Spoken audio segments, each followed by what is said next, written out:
अगर आपने इस वीडियो के फर्स्ट पार्ट को नहीं देखा है तो उसे जाके जरूर देखें ताकि आप राम जन्मभूमि डिस्प्यूट का पूरा मामला समझ सकें, जिसमें हमने 500 BC से 1989 तक की पूरी कहानी डिस्कस की है।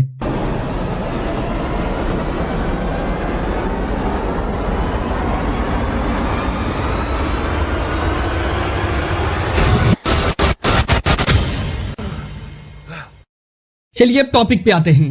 1989 के बाद आता है सितंबर 1990, जब आडवाणी जी बीएचपी से डिफरेंट अपनी एक रथ यात्रा निकालते हैं, जिसमें दुनिया के सबसे लोकप्रिय नेता आज के हमारे प्राइम मिनिस्टर नरेंद्र मोदी जी भी थे, जिन्होंने रथ यात्रा का पूरा अरेंजमेंट किया था, जिसके लिए उन्हें बहुत अप्रिशिएट भी किया गया।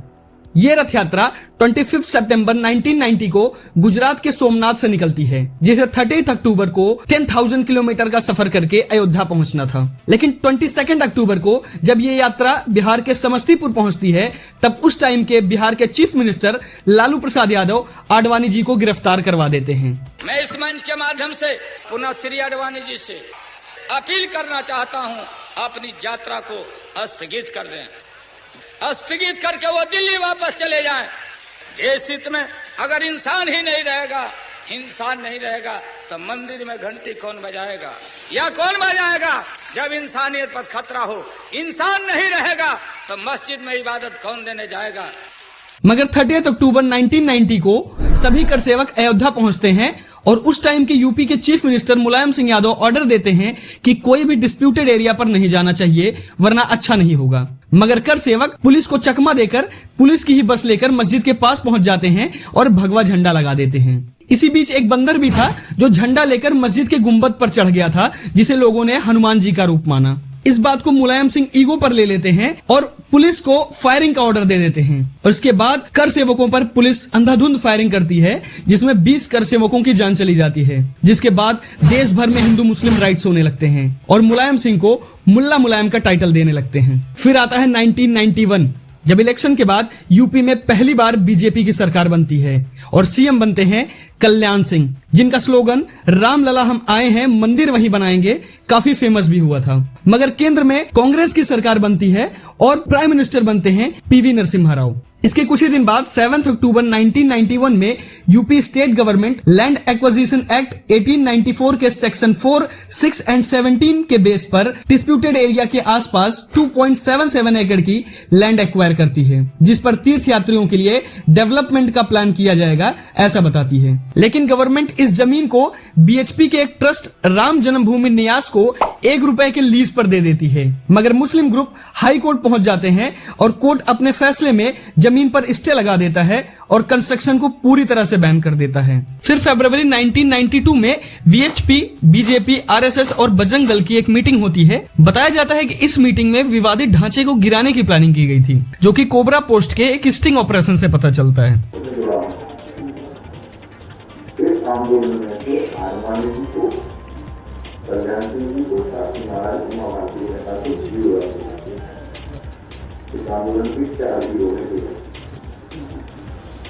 उसमें सबसे बड़ी भूमिका आना 24 मार्च को कल्याण सिंह पब्लिकली स्टेटमेंट देते हैं कि सरकार रहे या ना रहे, मगर राम मंदिर बनना चाहिए। 24 सितंबर 1992 को वीएचपी सरकार से कहती है कि 3 महीने बाद हम कंस्ट्रक्शन करवाना चाहते हैं, प्लीज इसकी परमिशन हमें दे दी जाए, वरना हम अपने हिसाब से कुछ करेंगे। मगर 3 महीने बीत जाते हैं और कुछ भी नहीं होता। 3 अक्टूबर 1992 को दिल्ली में धर्म संसद की एक मीटिंग होती है, जिसमें डिसाइड होता है कि 6 दिसंबर को अयोध्या में जाकर सब कर सेवा करेंगे। मगर कई लोग का ये अनुमान था कि ये विवादित ढांचे को गिराने की प्लानिंग की जा रही है। मगर इसके डिफेंस में कल्याण सिंह सुप्रीम कोर्ट में एक एफिडेविट देते हैं और यूपी स्टेट असेंबली में एक बयान देते हैं कि वहां पे सिर्फ कर सेवा होगा और मस्जिद को कोई नुकसान नहीं पहुंचाया जाएगा। साथ ही डीजीपी प्रकाश सिंह को क्लियर ऑर्डर थे कि किसी भी कर सेवक पर किसी भी सिचुएशन में गोली नहीं चलनी चाहिए। 1 दिसंबर 1992 तक देश भर से करीब 1.5 लाख से भी ज्यादा कर सेवक अयोध्या पहुंच जाते हैं, मगर उन नेताओं को आने से रोक दिया जाता है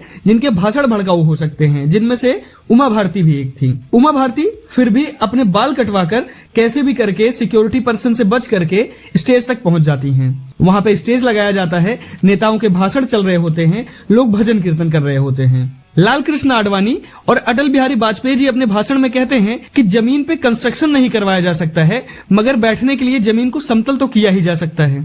फिर आता है 6 दिसंबर 1992। आज क्या होने वाला था किसी को पता नहीं था। एक तरफ नेताओं के भाषण चल रहे होते हैं, दूसरी तरफ लोग भजन कीर्तन कर रहे होते हैं, मगर दोपहर के 11:30 बजे लोग विवादित ढांचे की तरफ बढ़ने लगते हैं और पता चलता है कि 1:55 तक पहला, 3:30 बजे तक दूसरा और 4:49 तक पूरा विवादित ढांचा गिरा दिया जाता है। श्री राम, लक्ष्मण और श्री हनुमान की मूर्ति को एक कपड़े का टेंट बनाकर स्थापित कर दिया जाता है। सेम डे 6 बजे तक यूपी में प्रेसिडेंट रूल लागू हो जाता है और अगले 15 मिनट बाद कल्याण सिंह रिजाइन कर देते हैं और लोकल पुलिस खुद ही लीडर और क्रिमिनल एक्टिविटी के खिलाफ FIR रजिस्टर्ड करती है। इस इंसिडेंट के बाद पूरे देश भर में हिंदू मुस्लिम राइट्स होने शुरू हो जाते हैं। उत्तर प्रदेश, गुजरात, दिल्ली, बॉम्बे सभी जगह बहुत बड़े लेवल पे दंगे होते हैं। यहाँ तक कि पाकिस्तान में 30 और बांग्लादेश में 11 हिंदू मंदिरों को तोड़ दिया जाता है। मिडिल ईस्ट कंट्रीज भी इस मामले को UN तक उठाने की बात करती हैं। 2000 से ज्यादा लोगों की जान चली जाती है और सैकड़ों करोड़ की संपत्ति को नुकसान होता है।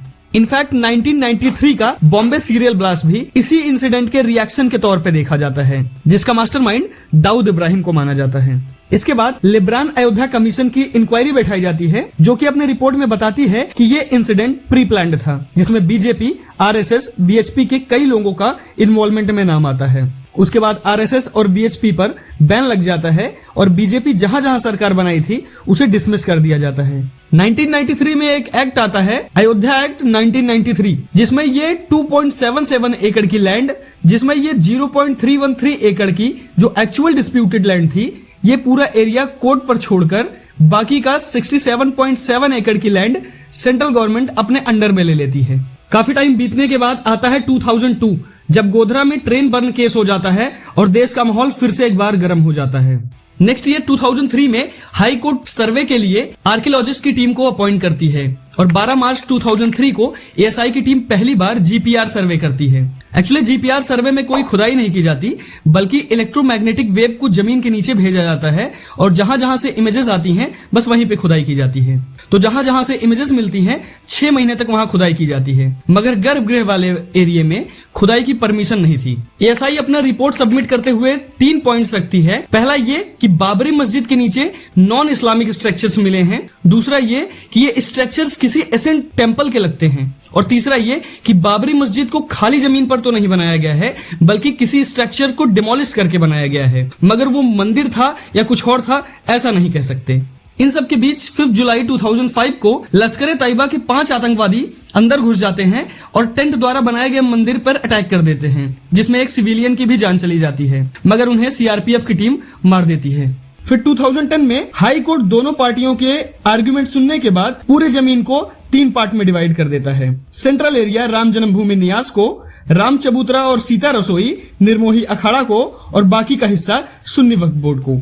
मगर इस डिवाइडेशन से दोनों पार्टियों में कोई पार्टी खुश नहीं थी, इसलिए 2011 में सभी पार्टियां सुप्रीम कोर्ट में अपील करती हैं। सुन्नी वक्फ बोर्ड, निर्मोही अखाड़ा और रामलला विराजमान। सुप्रीम कोर्ट सबसे पहले तो हाई कोर्ट के वर्डिक्ट को होल्ड पे डाल देता है, लेकिन उसके 6 सालों तक केस पेंडिंग ही रहता है और फाइनली 2017 में केस की सुनवाई शुरू होती है। फिर 2019 में कोर्ट दोनों पार्टियों से पूछती है कि क्या मिलने पर वो इस मामले को यहीं खत्म कर देंगे। इस मेथड को मोल्डिंग रिलीफ मेथड बोलते हैं। दोनों पार्टियां अपना अपना डिमांड रखती हैं। फिर 9 नवंबर 2019 को सुप्रीम कोर्ट का फैसला आता है कि 2.77 एकड़ वाला जो एरिया है उसे पूरा रामलला विराजमान को दे देना है, यानी कि खुद राम भगवान को। इसके बदले में 5 एकड़ की जमीन गवर्नमेंट सुन्नी वक्फ बोर्ड को राम मंदिर से 25 किलोमीटर दूर धानीपुर विलेज में देती है। इसके बाद इस 2.77 एकड़ एरिया को मैनेज करने और कंस्ट्रक्शन करवाने के लिए कोर्ट के ऑर्डर पर सेंट्रल गवर्नमेंट एक ट्रस्ट बनाती है, श्री राम जन्मभूमि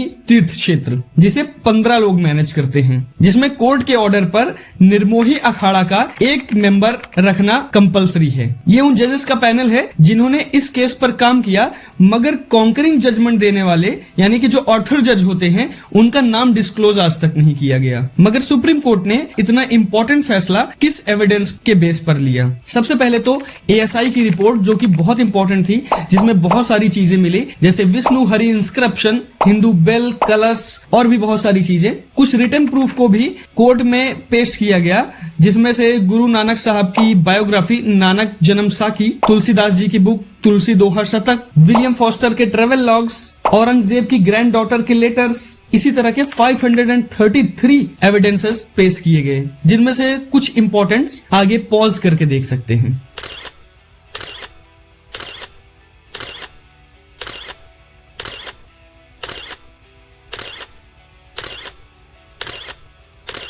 फिर मंदिर के कंस्ट्रक्शन के बाद डेट आती है 22 जनवरी 2024, जब रामलला की प्राण प्रतिष्ठा होती है और पूरा भारत राममय हो जाता है।